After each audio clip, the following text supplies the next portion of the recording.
It's not often we all become a part of a news story, even though we see news stories all the time. Well, for the next 3 hours, we'll look at the news story everyone was a part of, but didn't get to see. This is the story of Hurricane Hugo. It's more than a story of a Category 4 storm with 130-mile-an-hour winds. It's more than a story of destruction or even a lack of it. The story of Hugo is the story of people. People at their best during their worst hour. This is the story of strangers who are now friends, competitors who are now cooperating. Hugo is people bonding together to make a nightmare into a dream of tomorrow. In a minute, Hugo, the storm, the land, the people. Weather warnings, special reports on hurricanes. We'll all agree that we've seen them so many times, we tend to become oblivious to them. Some were saying, it can't happen here. This is just another scare tactic on the part of the media. Well, Hugo was just that until Sunday turned into Monday, and San Juan was bashed with the full force of this killer storm. That's why CBS devoted its hour-long 48 hours to Hugo as it was hitting Charleston. People around the country were with us, watching what we could not see. Here, in an abbreviated form, is the 48 hours program as it aired Thursday night, September 21st. It's really scary. The palm trees have been bending. There's been coconuts flying. The wind is very strong. Tonight on 48 Hours, the hurricane named Hugo. I'm very sorry to say that about 90% of the people on this island are homeless. This roof came from across the street there. We're just picking up what we can find in the street and repairing as best we can. It looks like a war zone for all practical purposes. There is no law, there is no nothing. The looting, unfortunately, is very bad. I didn't think it could get any worse, but it just continued to get worse and worse. The conditions along the east coast of the U.S. are much worse than they are in the Caribbean. Heading our way. We need to be cautious now. We don't want to be here if it hits. We don't trust the storm. You don't know how bad it's going to be. A killer already. It would be crazy if everyone not to take this hurricane seriously. They lose the house, they may lose their life, children. Turning its pitiless eye toward the American mainland. If they have somewhere to go inland, they ought to go. Now.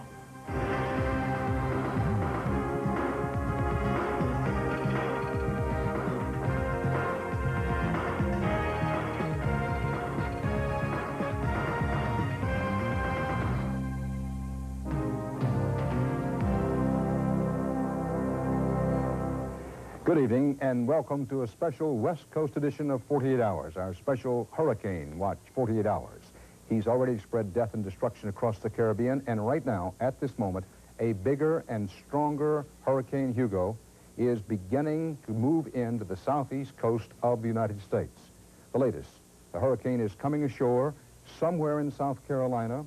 The winds top-rated 135 miles an hour. That's officially a Category 4 extremely dangerous hurricane. These are live pictures from Charleston, South Carolina, as hurricane-force winds began to move in on the Carolina coast. Those watching the hurricane muscle near their neighborhoods tonight are hoping for the best, but have to be concerned about the worst. And here's why. On its way to the U.S. mainland, the hurricane surged. It surged today. Its character changed. It was upgraded to a 4 category hurricane. That's on a scale of 5. Keeping in mind that in its wake, the hurricane has already left at least 20 persons dead, 100,000 homeless. Because of the importance of this still developing story, we are postponing our scheduled 48 Hours report to bring you this special hurricane edition of 48 Hours, and we're updating it live for those of you on the West Coast. Charleston, South Carolina is smack in Hugo's path. Now, some parts of Georgia, many parts of the Carolinas are beginning to feel heavy winds, torrential rains, rising tides. The coastline could be ravaged by morning. No wonder residents all along this coastline have battened down the hatches, headed to higher ground, hoping to get out of harm's way. CBS News reporter Ron Allen is live in Charleston at this moment because of very dicey communications. He's up live on the telephone. Ron, what is the situation at this moment? Dan, the winds are really kicking up down here. Torrents of rain are falling. They've been falling consistently for the Last couple of hours, the weather is deteriorating rapidly. I just talked to the mayor of this town on the phone, and he says that this community is in grave danger because Hugo is coming directly here. The mayor says that if the Weather Service projections are even close, Hugo will be the worst storm to hit this area in 100 years. The mayor has taken the most unusual step of ordering all police, fire, and rescue units off the streets. It's simply too dangerous for them to be out there, he says. There has also been the first report of injuries, 2 people who were slightly injured who were out in a car somewhere. Streets are flooding, lights are blinking out across town, power is going out even in the hotel where we are trying to broadcast from. The people who run the city have been planning every precaution down to the most minute detail, and they have been worried that residents don't really realize just how dangerous a hurricane can be.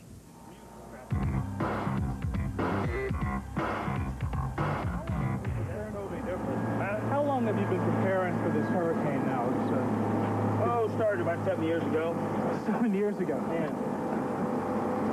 Just in case. Well, you know you're going to have a hurricane sometime, so you got to prepare for it. Like a spare tire in the trunk of your car, you carry it because you may have a flat.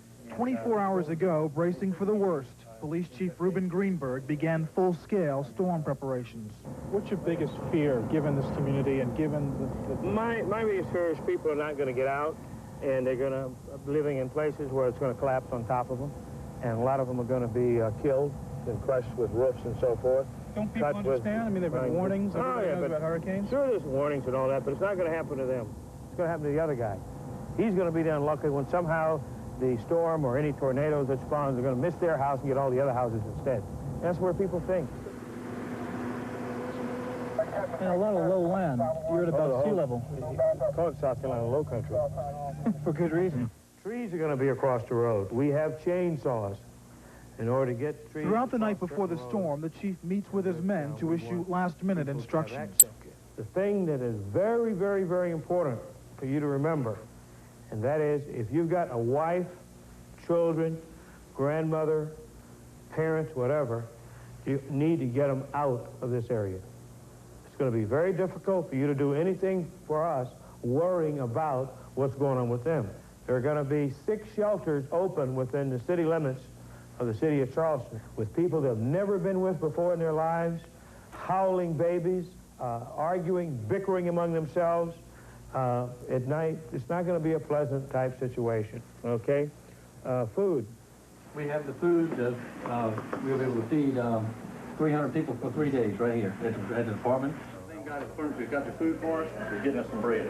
Okay. He says, I can get you bread. I said, well, and they were baking bread there at the Piggly Wiggly. Shoppers, again, if you just entered the store, we still have some bottled water left up front. We have candles left. We have matches. We still have all sizes of batteries.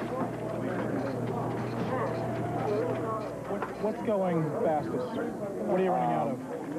Water and batteries. Water and bread. Bread we ran out of numerous times today, and the bakeries, as quick as they bake it, they're bringing it to us.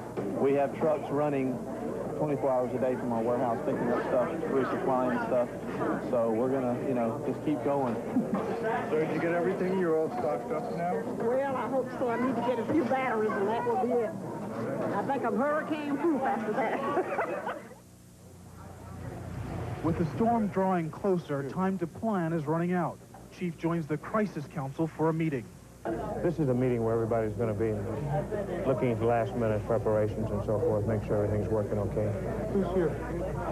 Oh, mayors of all the towns, chiefs of police, fire chiefs, state agencies, state wildlife, highway patrol. It's going to be wet through there, We too. could be looking at 5,000 low-income people. No question being about it. evacuated, and they don't have cars. Sure. So they ain't got any place to go. Sure. The governor did declare a state of emergency at 6:30 p.m. or thereabouts. They came out of a special meeting, so a state of emergency for South Carolina has been declared. The dawn offers just a hint of what's to come. After only a few hours of rest, Chief Greenberg is touring the most vulnerable area of Charleston. Well, this area here is called the Battery, and this is the area where the storm surge and water and stuff are going to be splashing over this thing. People here know that, so you'll see a lot of them have already boarded up. As more evacuees hit the road, the chief heads for a hurricane shelter that's rapidly filling up. Everything okay? Yeah. How many people do you have here? About 60 now. 60 now. Here and here? Yeah. Most of them are here. Some are gone. They can pick up more. Food. Boy, what a comfortable looking bed. This is the community bed. Boy, I can hardly wait to lay down myself. I get water in to make my little boy milk.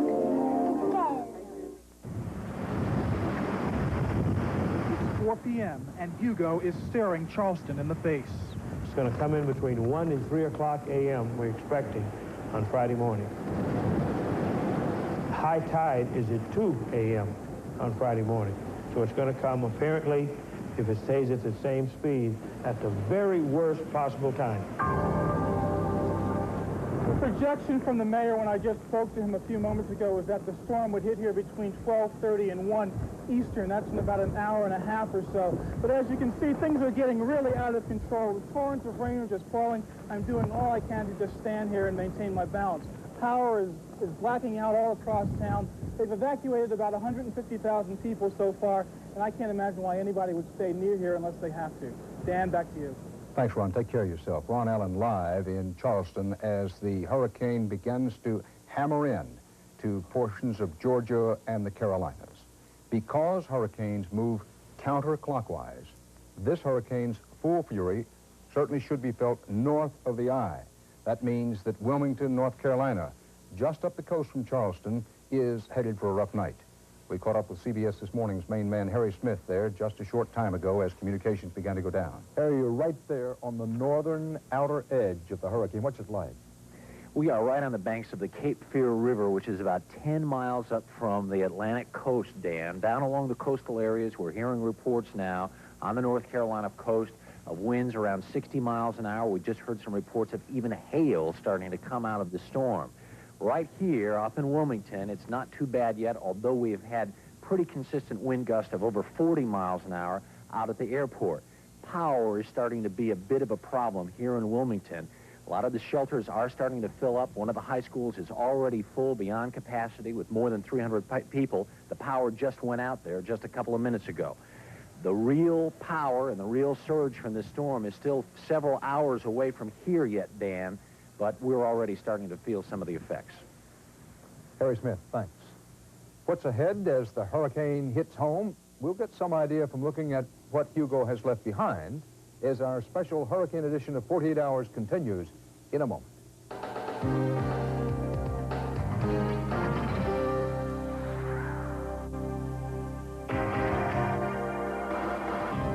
Savannah, Charleston, Myrtle Beach, Wilmington look to be getting the worst of it as the night wears on.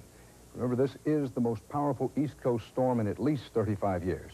48 Hours correspondent Bernard Goldberg's been following it from the National Hurricane Center in Coral Gables, Florida. Bernie, what's the latest at this moment? Dan, we do have some brand new information. The eye of the storm right now is still offshore, but it's only about 30 miles offshore. And the leading edge of the hurricane, that's the part, Dan, that's packing top winds of about 135 miles an hour. That's only about 10 miles offshore. So that means Charleston and the areas that you mentioned around Charleston should be battered, severely battered, within the hour. Hugo continues moving towards land at about 22 miles an hour, and that's a little faster than it was moving all day today. Now, to put this into some kind of perspective, the last time the Carolina coast was hit by anything like this was way back in 1954 when Hurricane Hazel hit. Damage back then was extensive. Tonight, overnight, early morning, damage almost certainly will be a lot worse. Bernie, thanks. Be getting back to you a little bit later on. We were going to bring you a live report from Myrtle Beach, South Carolina, but the winds are already too great there. Our correspondent Frank Courier filed this report just before losing transmission capability. There is truly a sense of fear and isolation in this town right now. Downtown Myrtle Beach all but deserted. We were just asked by the authorities moments ago to leave, to evacuate. We are planning to do so. We also learned that the emergency command post set up here in town by city leaders for disaster preparedness, they too are pulling out. They're moving west about 14 miles to the town of Conway. So it appears tonight, with the hurricane upgraded to Category 4, that it's no longer safe to be in Myrtle Beach. The people who live near that beach where correspondent Frank Courier was standing face what the people of Puerto Rico have faced over the last 48 hours. Correspondent Richard Roth has seen the future.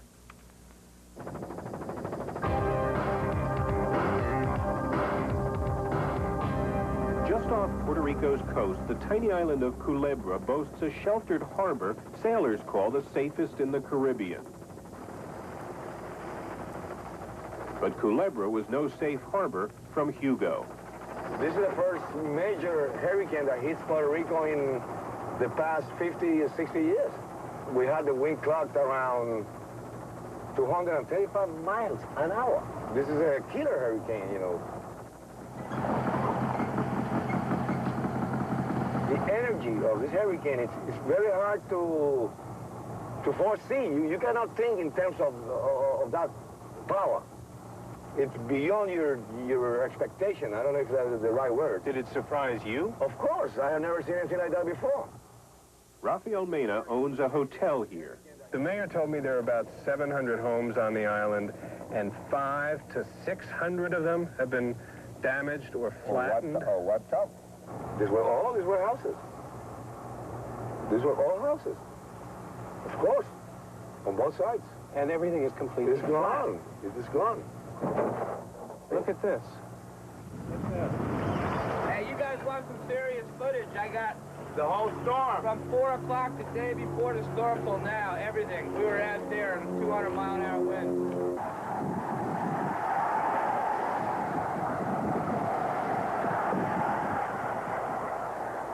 When it started blowing like it did, when it got way out of control, over 180, 190, when it started gusting like it did, I couldn't believe it. We were all life vests on. We were ready to go over. We were scared. I mean, we were really, all of us were like, we've never been in that situation before. I'll tell you what, I've never been so close to dying, none of us.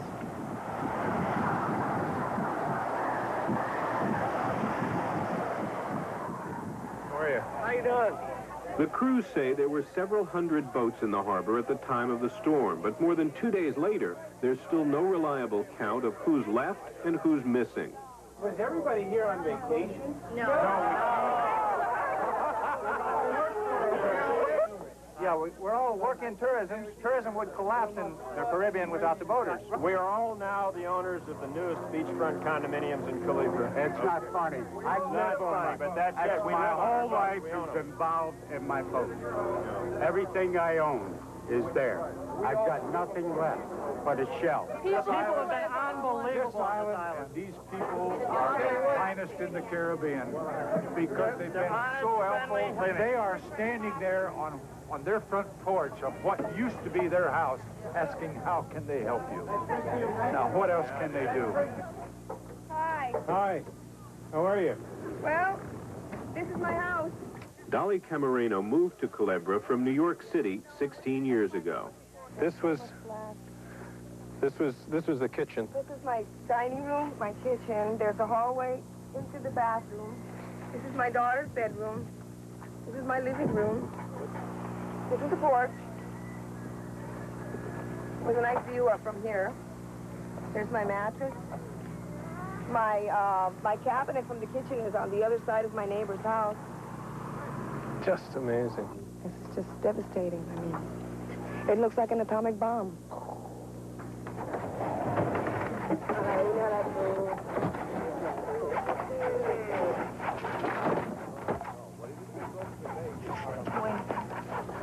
It must have broken your heart. Oh, yeah, I've cried my little bit, but, I mean, when I looked at the rest of the island, I mean, it's devastation. I mean, I just can't be that selfish and think about myself. There's so many people out there. I mean, we've got to stick together. Have you been able to save much? I saved all my kids. We're alive and we're celebrating. This is like our final exam. This is like it. If you can survive this, man, we can do anything.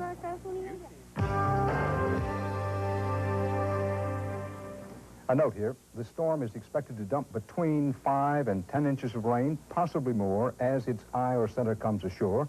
The wind will be howling at 125 to 135 miles per hour. What's it like to be in that? A remarkable demonstration coming up soon in tonight's live 48 Hours.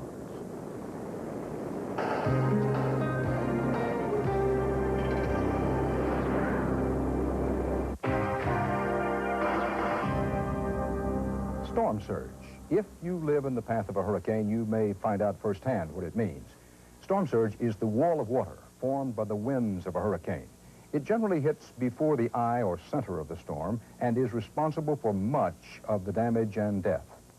This hurricane's storm surge is currently thought to be running more than 10 feet. That'd be a 10-foot wall of water. And tonight, the concern in Georgia and the Carolinas is that the surge may hit right at high tide. That would be especially big trouble for people and property in low-lying areas. With us now is our CBS News hurricane consultant, Dr. Neil Frank, at our station in Houston, their CBS affiliate there. Dr. Frank, what's it going to be like for people in northern Florida, Georgia, South Carolina, and North Carolina? Well, down in Florida, they're not going to have much of a problem with this, maybe even on the Georgia coast, because the winds will be blowing out of the northwest, and that'll be blowing the water out to sea. The problem is going to be over on the right-hand side of where the eye makes landfall. Now, when I say right-hand side, look in the direction that the hurricane is going. Over on the right-hand side, that's where you're going to see the big winds and the big water. And we're talking about maybe 15 feet of water tonight, and add to that the astronomical tide, and so you're going to have a horrendous problem over there on that right-hand side. Dr. Neil Frank, back to you later. Thanks. The people who choose to remain in the path of the storm face danger from the surging water and from the wind.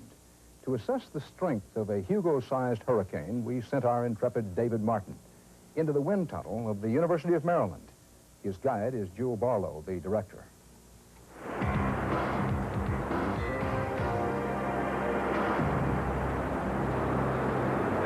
In there that this is 50 miles an hour. How does 50 miles an hour compare with hurricane speed? Well, it's only about 2/3 of hurricane speed. So you'd call this, what, a tropical storm?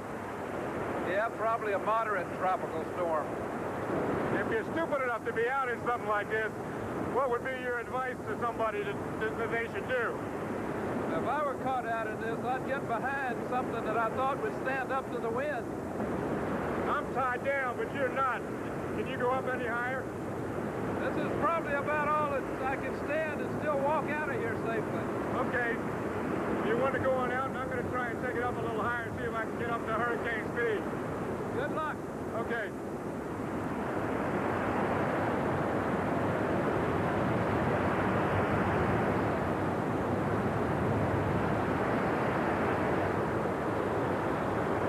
And now we're at 70 miles an hour.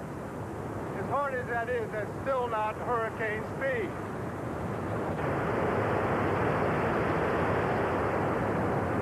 All right, that's 80 miles an hour. I wouldn't want to stand up straight now because I think I'd be blown right over backwards. That's 90 miles an hour. It feels like the skin's just kind of being ripped off your face. Hurricane speed is 75 miles an hour, so this is a real hurricane, but it's still not as strong as Hugo. Just try and go higher.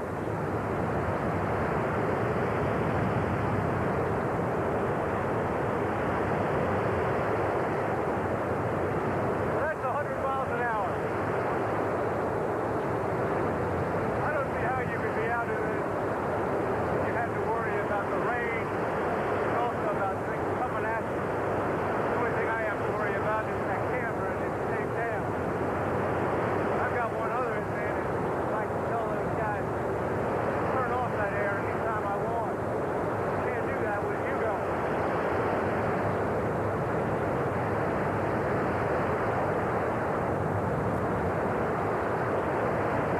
Okay, that's 110. I think that's about as high as I can go.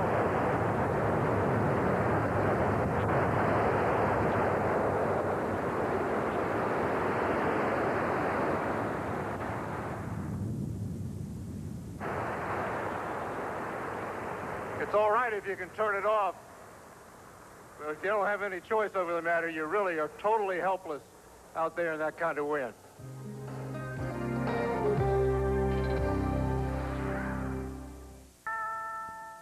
It's a catastrophe, but, you know, the camaraderie and the spirit has made us bind together, and I think we'll be stronger and better people for it. The whole community has worked, neighbors with neighbors, and people that we, hardly speak to have gotten together and helped out. It's been a blessing to all, because we are still alive, and we can be thankful for that. We'll be stronger than ever, because behind every dark cloud is a silver lining. And I've lived long enough to see that proved time after time. I think everybody really pulled together and made it a lot easier for everybody else. That made a big difference. We can be blown upright again, and that our lives can be strengthened out of this tragedy. Be patient and keep your faith.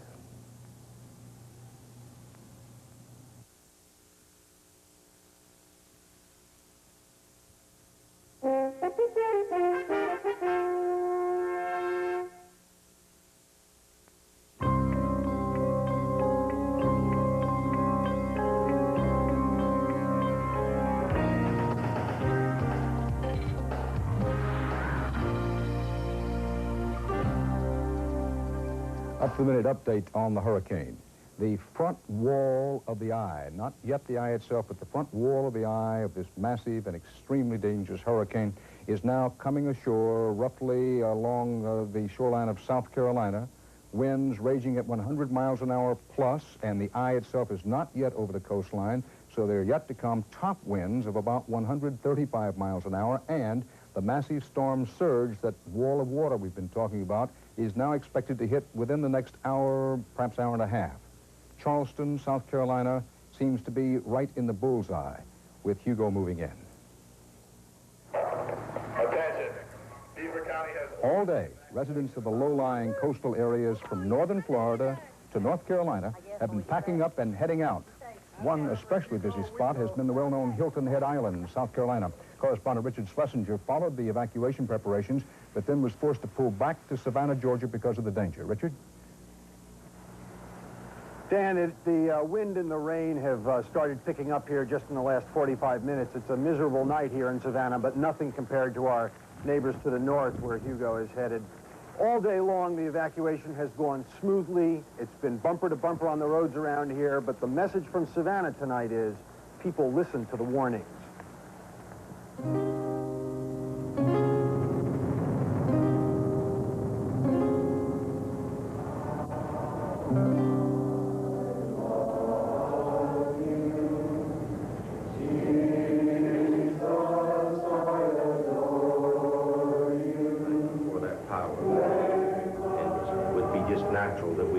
Father, in the name of Jesus, that you would move the storm from Hilton Head and move it out to sea and keep it there.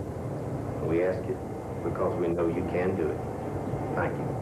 On Hilton Head Island, everyone was prepared for the worst in his own way. We know that you can calm the winds and the waves.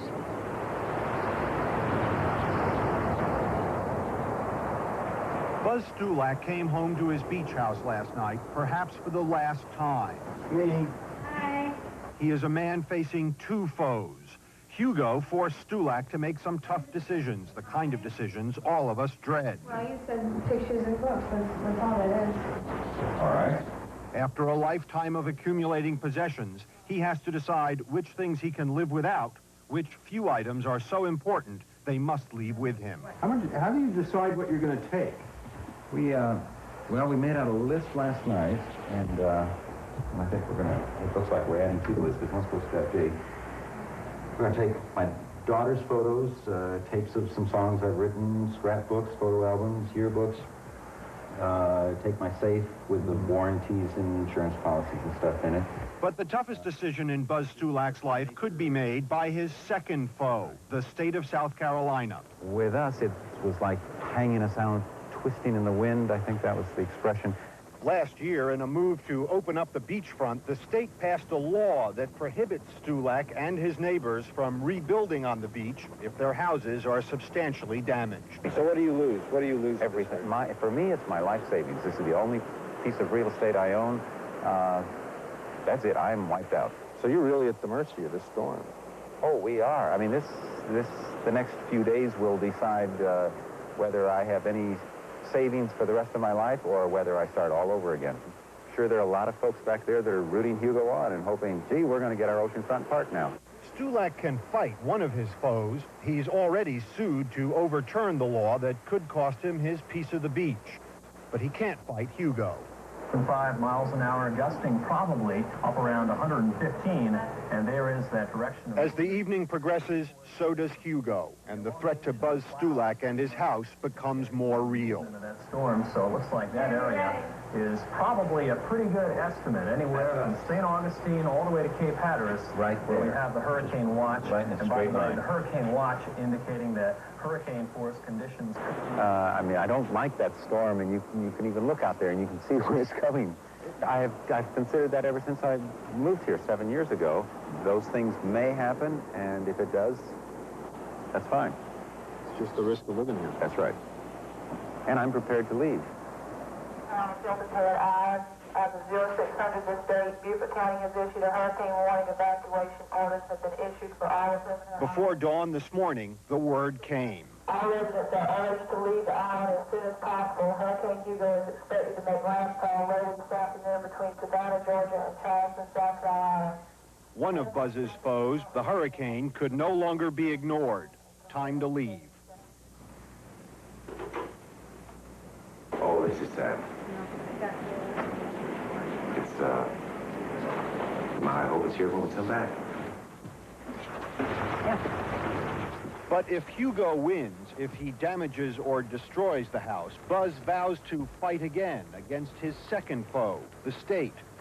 He'll be fighting for the right to build and live on this beach again. Bye-bye.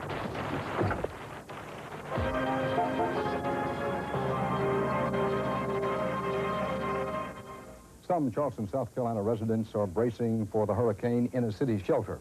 With them tonight is CBS This Morning's Kathleen Sullivan. Kathleen, good evening. Hi, Garrett.